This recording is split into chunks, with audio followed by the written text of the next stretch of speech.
Société et prospective, alors que je vais animer. Donc je reste ici et j'invite donc les co-directeurs à se joindre à moi, Francis Beaucire, que j'ai vu, Antoine Frémont, que j'ai entreaperçu, Olivier Lecointe, qu'on évoquait tout à l'heure, délégué du Cercle des partenaires, Bernard Hubert, alors que je vous propose d'accueillir sous vos applaudissements du fait des efforts qu'il consent jusqu'à nous.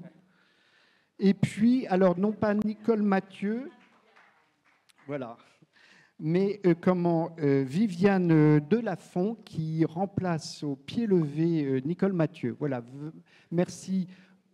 Bernard, tu prends tout ton temps. Parce que de toute façon, avant de t'entendre, je voulais partir du côté de la mer. Francis. Très bien, merci.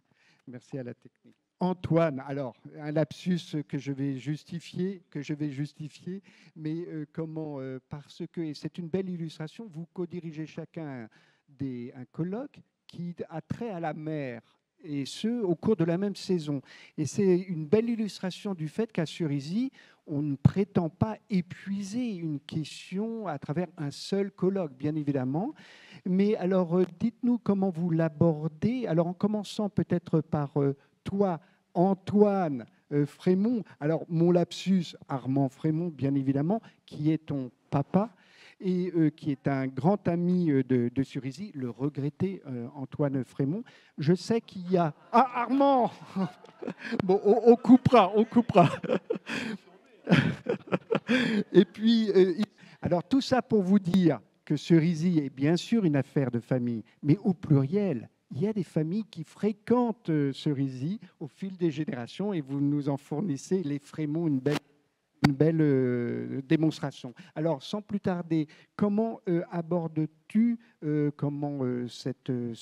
thème-là? Donc, alors, le colloque s'intitule Futur des mers et des océans.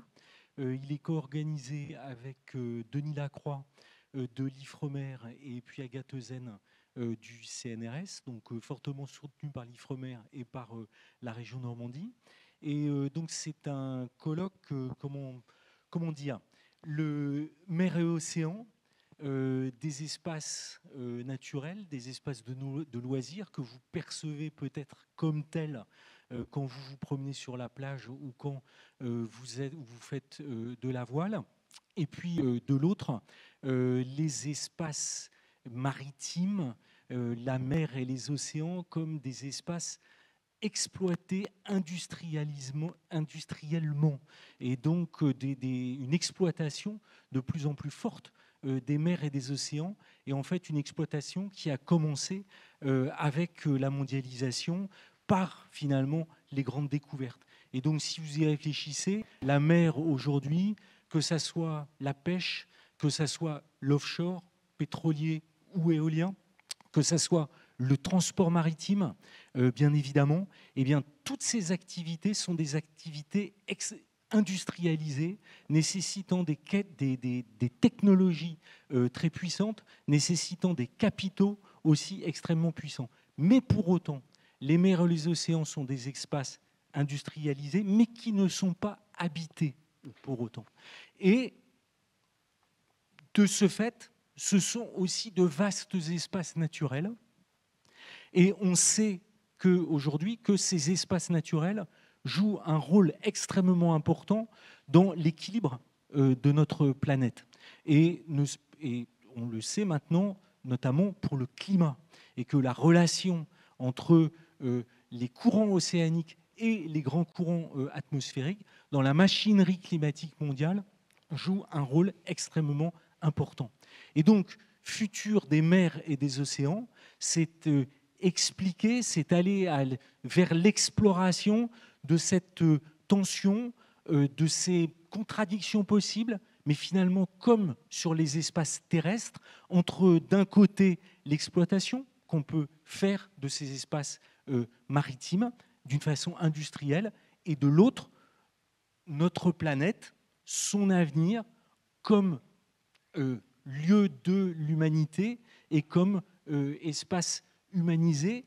Et finalement, la question qu'on se posera, c'est il faut sans doute, comme les espaces terrestres, prendre soin de ces espaces des mers et des océans, peut-être les aménager un peu plus qu'on ne le fait, que de les exploiter d'une façon finalement encore très rudimentaire.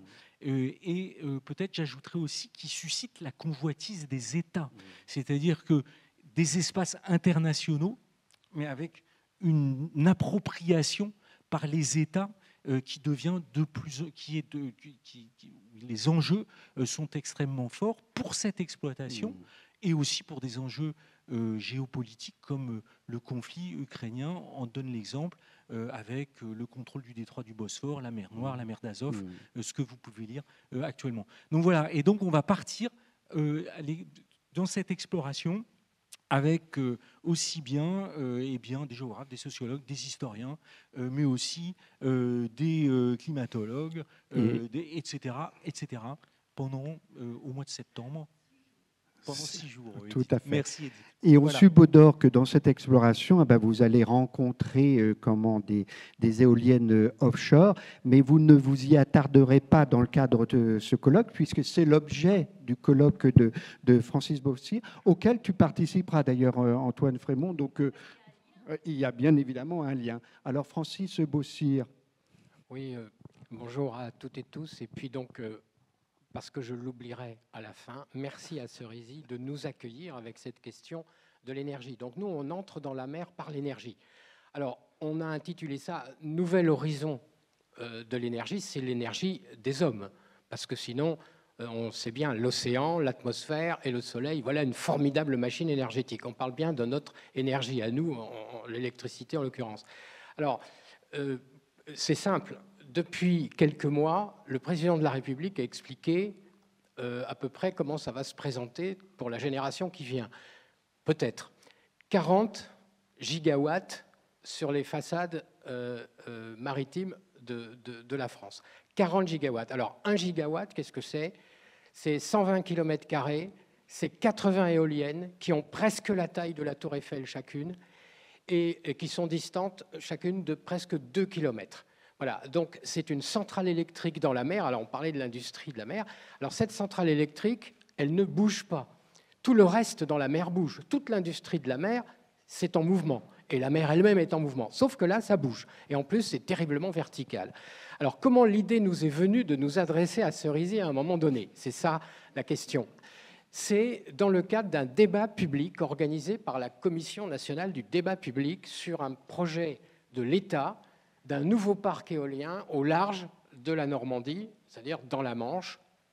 À combien de kilomètres? 20, 30, 40 kilomètres? C'était l'objet du débat. Et nous, dans la commission, puisque j'étais le président de cette commission, on s'est aperçu d'une chose, c'est qu'entre les ingénieurs et la réaction des publics dans leur diversité, des élus locaux, il y avait une forme complète d'incompréhension. Cette incompréhension vient du fait que si on aborde la question en termes rationnels, évidemment, c'est une question de vent, de profondeur de l'eau, de la quantité d'électricité qu'on peut en sortir, de savoir si le câble est en continu ou en alternative, tout un tas de trucs comme ça. Et les gens, on leur explique tout ça et ils disent on n'en veut pas.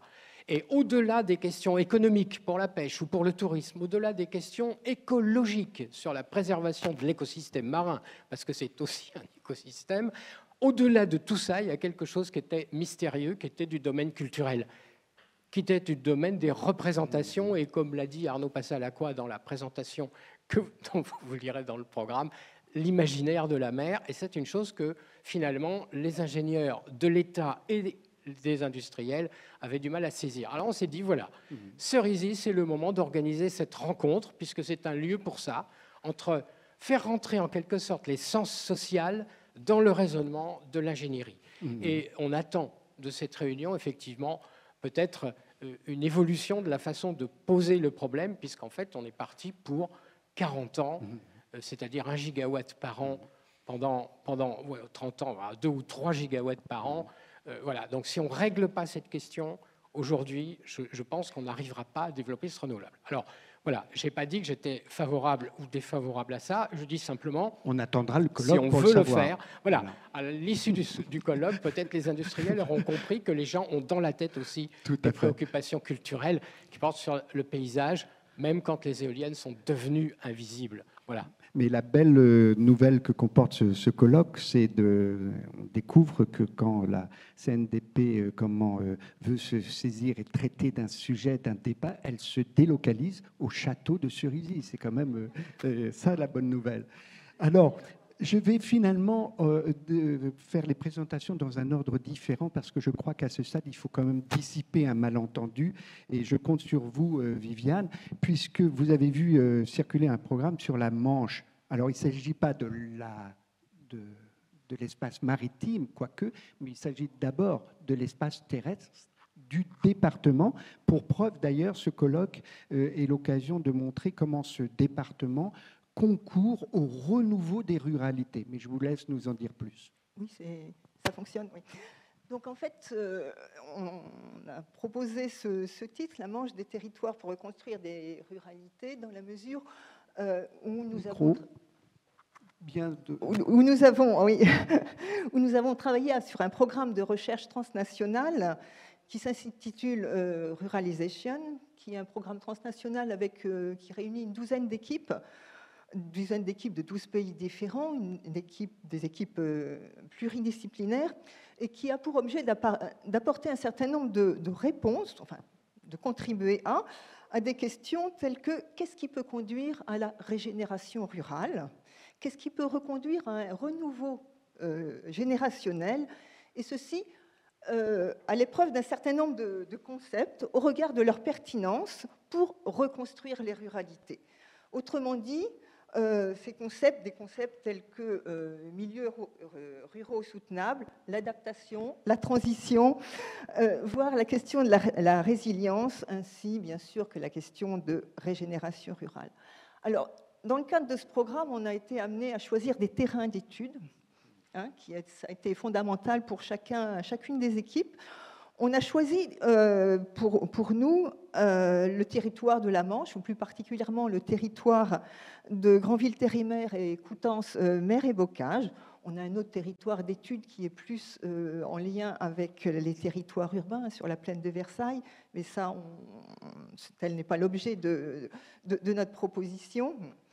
Et notre travail sur la Manche a donné lieu à plusieurs questions que nous avons essayé de creuser et que nous creuserons et que nous approfondirons dans le cadre de ce colloque. C'est d'abord la question de la régénération, des nouvelles générations, c'est la question des jeunes. En quoi les jeunes sont-ils artisans de la régénération? Ça, c'est notre premier thème de travail. Chacun des thèmes de travail donnera lieu à une journée sur le thème. Ensuite, le deuxième point qui nous paraissait très important, ça a été le développement local. Comment on peut passer d'un développement local, entre guillemets, classique, qui a fait peut-être ses preuves, mais qui a aussi montré ses limites? Comment on peut travailler autrement sur les territoires, aussi en partageant de la connaissance, en partageant aussi des enjeux, en partageant des analyses? Le troisième volet est consacré beaucoup plus à l'éducation. L'éducation au métier de nature est-il un levier de réconciliation entre les mondes ruraux, agricoles et urbains? On sait bien les tensions qui peuvent exister entre les ruraux nouveaux venus, les ruraux de souche, les agriculteurs. On le voit aussi au travers de l'actualité, des procès divers et variés sur le coq de village et autres. Donc, comment cette éducation au métier de nature pourrait-elle faire avancer les choses sur les territoires? Alors, quelle est notre ambition par rapport à cela? C'est de mettre... Pour conclure. Voilà. C'est d'instaurer un dialogue. Instaurer un dialogue entre les chercheurs, les praticiens, les gens de terrain, pour apporter des éléments de réponse transversaux, à la fois de niveau général, au travers de l'étude des terrains, des éléments de réponse qui soient à la fois cognitifs et aptes utiles à l'action, j'allais dire. Autre originalité, c'est donc ce dialogue qui est non seulement entre les professionnels et les chercheurs, mais aussi avec les jeunes et avec les partenaires étrangers du projet, que nous allons faire venir à cette occasion pour instaurer un dialogue non seulement entre différentes catégories de personnes, mais aussi avec différents territoires. Dialogue aussi avec Éric Fotorino, qui viendra lors d'une soirée. Dialogue aussi avec les jeunes du territoire, parce que nous Viviane, cherchions à ce qu'ils soient beaucoup de partie prenante. dialogue et que vous incarnez à merveille au niveau de la codirection, puisque vous n'êtes pas universitaire, vous intervenez... Je crains que je sois la seule pas universitaire, là, d'après ce que j'ai pu voir. Mais Nicole Lay... Ça fait le duo. Notre idée est en dialogue, effectivement. Il y a le côté... En tout cas, c'est fou comme on peut saisir des enjeux de grande importance par le prisme d'un département comme la Manche, mais quoi de plus naturel, puisque c'est le département qui abrite le château de Cerisy. Le colloque là, que je vais présenter est co-organisé avec Patrick Caron du CIRAD de l'Université de Montpellier et Bruno Robel qui était là tout à l'heure et Victoria Saxé qui est reparti du cabinet Transition. Bon, c'est un colloque un peu particulier dans la mesure où ce n'est pas nous qui en avons eu l'idée, c'est une idée qui nous a été demandée par le Cercle des partenaires. Bon, peut-être que celui-là s'expliquera, enfin, les représentants du Cercle des partenaires pourront s'expliquer. Et en nous faisant comprendre un peu, bon, moi je crois que j'ai dû participer à l'organisation de 3 ou 4 colloques à Cerisy autour des questions d'agriculture, de technologie, bref, de révolution agricole, de transformation déjà des mondes ruraux et agricoles. Et là, on nous a dit, bon, il faudrait quand même peut-être un peu, vous regardiez par l'autre bout quand même, bon, à quoi ça sert tout ça? Entre autres, on va s'alimenter. Donc, on voudrait un colloque sur l'alimentation. Bon, du coup, ce qu'on a fait, un peu comme ça a été évoqué tout à l'heure, on a organisé 2 réunions préparatoires en 2021, qui sont aussi à discuter de cette idée avec d'autres que nous-mêmes, quoi. Nous ne sommes pas que des universitaires. Transition, ce n'est pas des universitaires. Et donc, on a organisé une première réunion au mois d'avril. Donc, on avait espéré pouvoir être en présentiel. Bien sûr, ça n'a pas été possible. En avril, on n'avait pas le droit. Et bien sûr, on avait oublié que, bien sûr, on avait le droit d'être dans des salles, mais avec des jauges. Ça pour dire que... Non, simplement que le programme tel que je vais l'évoquer sort de 2 réunions préparatoires qui ont été élargies avec donc des représentants du monde académique, des représentants des structures intermédiaires et des représentants de la profession agricole. Voilà. Et qu'on en arrive avec un programme, un truc qui durera sur 6 jours, hein, c'est ça, en début septembre, dans la mesure où ça commence le soir du 31 août, et que, en gros, il y a 3 grandes parties au colloque. Une première partie, bon, c'est comment se pose la question de l'alimentation, d'où ça vient, comment est-ce que ça a été construit par les politiques publiques nationales, internationales, par la vision qu'on a eue en privilégiant la production à l'alimentation et à la consommation, la vision politique, les questions de droit à l'alimentation, les relations alimentation, nutrition, santé. Bon, première partie comme ça. Une deuxième partie, quels sont les changements en cours? Bon, quelles sont les transitions qu'on observe? Et troisième partie, comment essayer de faire sortir de ça des pistes pour aller vers ce qu'on pourrait appeler des systèmes alimentaires durables et de sortir de la situation dans laquelle on est.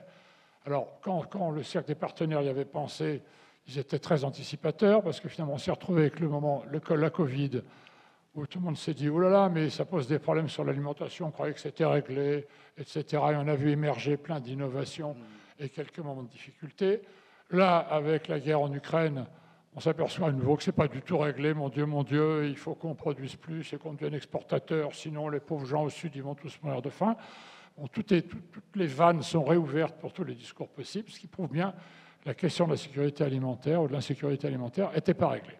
Donc, troisième partie du colloque, vers quoi on va et quel genre de piste. Le colloque qui va donc mêler à la fois, je dirais presque en proportion égale, des universitaires et des chercheurs, des représentants des structures de développement, du monde de l'agroalimentaire, des petites et des grandes industries, et puis des représentants de la profession agricole. Il y aura au milieu une visite de terrain que j'organise avec Christine Bachelet, qui se passera à proximité. Ah, ben, voilà. Et en gros, il va combiner à la fois ce qu'on appelle dans le jargon de Cerisy des communications, des tables rondes, et qu'on va 3-4 pouvoir personnes, découvrir à la des lecture du ateliers. programme. Merci. Alors, Olivier, plutôt que d'illustrer le rôle du Cercle des partenaires par rapport au colloque de Bernard, illustre ce rôle à travers le dernier colloque dont il est question, Loger Mobile, que j'ai plaisir à co-diriger avec toi, mais qu'il provient de présenter en quelques mots. Nous allons d'ailleurs redire aussi le rôle de Christine Bachelet. Tout à fait. Voilà. Tout à fait. Christine qui nous aide à organiser la journée territoriale, et en particulier les visites que nous allons effectuer au cours de ce colloque.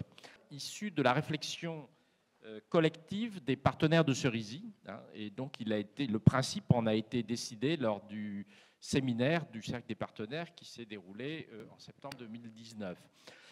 À l'époque, on était 2019, donc on était en plein dans la crise des Gilets jaunes, crise sociale, donc qui illustre d'ailleurs le couplage qui existe entre ces problématiques de logement et de mobilité. Donc je pense que c'est un élément qui a effectivement suscité, qui a renforcé l'intérêt des partenaires pour ce sujet, sachant que bien entendu, les questions de logement, de déplacement, de périurbain, rural, à l'époque, ont pris vraiment une dimension très forte et une traduction sociale qu'on a connue, et dont l'origine se trouvait dans une fiscalité, dans la volonté de développer une fiscalité qui était donc une fiscalité environnementale, puisqu'il s'agissait d'accroître donc la taxe carbone. Donc on voit donc des domaines qui sont effectivement des domaines majeurs pour la vie sociale, des domaines qui sont en forte interaction, avec aussi une composante environnementale qui est extrêmement importante, puisque ce sont le secteur du logement et le secteur de la mobilité sont des émetteurs majeurs de gaz à effet de serre, et ce sont des secteurs où les émissions ne diminuent pas, bien au contraire. On voit aussi émerger de nouveaux usages de cette interaction entre logement et mobilité, à travers le développement du télétravail, du nomadisme, de la birésidentialité. Et cette interaction, elle est d'ailleurs bousculée par des changements de contexte, par des événements inattendus, tels que la crise sanitaire du Covid-19, qui a contribué aussi à modifier un certain nombre de pratiques, telles que celles que j'ai évoluées, donc télétravail. C'est que ces domaines, qui sont pourtant, encore une fois, très, très fortement couplés, sont souvent pensés et traités d'une manière distincte, d'une manière parallèle. C'est-à-dire qu'il n'y a pas suffisamment de dialogue, il n'y a pas de pensée suffisamment globale de ces sujets, ou d'action d'ailleurs, que ce soit de la part des acteurs eux-mêmes, que ce soit de la part des académiques, des associatifs, des institutionnels, etc. Et donc, l'ambition de ce colloque, elle est là, elle est de développer ces passerelles, de créer, comme pour je copyright Sylvain, de nouvelles alliances entre les acteurs du logement et de la mobilité pour mieux penser ces domaines ensemble. Et c'est donc, c'est donc ce qu'on va s'efforcer de faire au cours de ces 6 jours. Alors évidemment, à travers différentes approches qui vont être, comme toujours à Cerisy, en fait interdisciplinaires, puisque je pense que c'est un peu le principe général, ça a été souligné, mais c'est en fait le principe général des colloques. On va mobiliser des historiens, des économistes, des gens qui vont nous parler de fiscalité, d'accès au logement, etc. Tu as l'assurance de m'avoir convaincu d'assister à ce colloque. Voilà. Voilà, merci pour... Et cette illustration, ce propos que l'on retrouve, qui se retrouve dans l'esprit des autres colloques. Merci à vous de vous être prêté à l'exercice très, très difficile de donner qu'un aperçu d'un colloque très riche, mais rendez-vous est pris et pour encore. Alors, cerise sur le gâteau, oui, sous vos applaudissements.